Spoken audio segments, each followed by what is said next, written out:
মুন্সিগঞ্জে অবসরপ্রাপ্ত সশস্ত্র বাহিনীর সদস্যদের সাথে মতবিনিময় সভা অনুষ্ঠিত হয়েছে।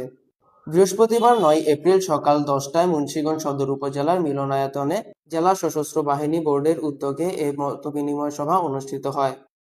সভায় গজারিয়া উপজেলা সশস্ত্র বাহিনীর সভাপতি অবসরপ্রাপ্ত senior warrant officer Shamsul Islam বাবুর সভাপতিত্ব করেন। অনুষ্ঠানটি সঞ্চালনা করেন মুন্সিগঞ্জ জেলা অবসরপ্রাপ্ত সংস্থা সভাপতি অবসরপ্রাপ্ত সার্জেন্ট মোহাম্মদ কবির হোসেন।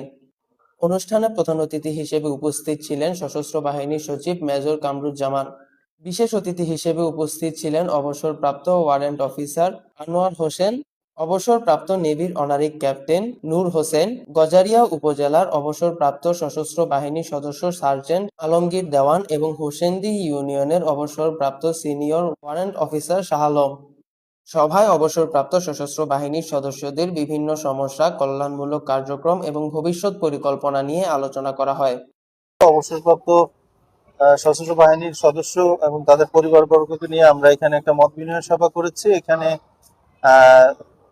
অবসরপ্রাপ্ত সদস্যদের যে সুযোগ সুবিধা, তাদের সরকার থেকে যে সমস্ত সুযোগ সুবিধা এবং বাহিনী থেকে যেগুলো দেওয়া হচ্ছে, এগুলো নিয়ে ওনাদেরকে আমরা অবগত করেছি এবং ওনাদের সাথে এই যে পারস্পরিক এই যে একটা সবাই সমবেত হয়ে নিজেদের সুখ দুঃখ ভাগাভাগি করা এবং তাদের সমস্যাগুলো আমরা শোনা এবং এগুলোকে অ্যাড্রেস করার জন্য আমরা প্রতিনিয়ত কাজ করে যাচ্ছি।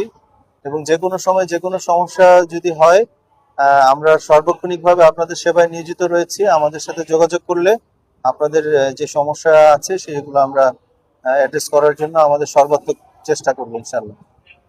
Taibur Rahman, news 71.tv।